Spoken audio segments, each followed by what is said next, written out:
I'm Dan from Divine Fits, and I'm at the Fader Fort presented by Converse. I'm Canadian. I'm from British Columbia, and I lived in Montreal for 10 or 12 years, 11 years.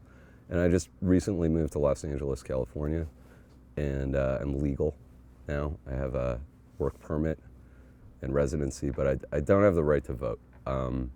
So last week, Seattle Weekly asked me to cover the vice presidential debates, which all of my friends told me were completely, totally unimportant to the outcome of the presidential election. That they're just basically like a sideshow that happens, and it gives like major news media outlets a chance to have something to have on the air. And I guess they're a necessary part of your democratic process, which I don't really understand because my country is basically a communist country. So they asked me to cover these debates, and I did some research on the candidates, and it was really just like one of the most horrifying, hilarious like miscarriages of like the word debate I've ever heard in my entire life.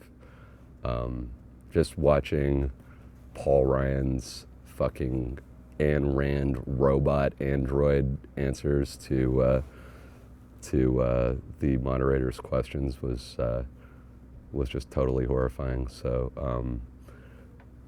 I sat there and I watched the debates, and like he just kept saying shit that made me like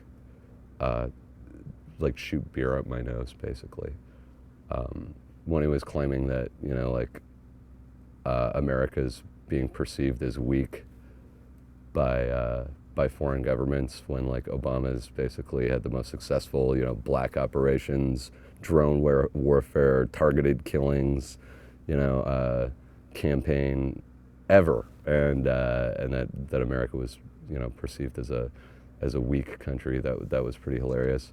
Also, the fact he claimed that America didn't have close enough ties to Israel, which I thought was pretty rich too. And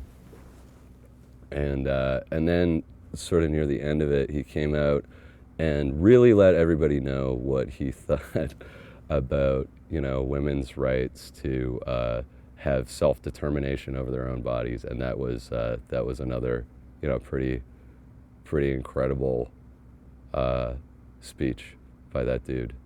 So I finished writing my thing for the Seattle Weekly, and there's this place in Los Angeles where you can get fake passports, and I was like, I should just go down and get a fake passport and register to vote as assume a new identity, register to vote, and vote, because now I have to live here, and if I have to live here, I'd like to be able to engage in the democratic process.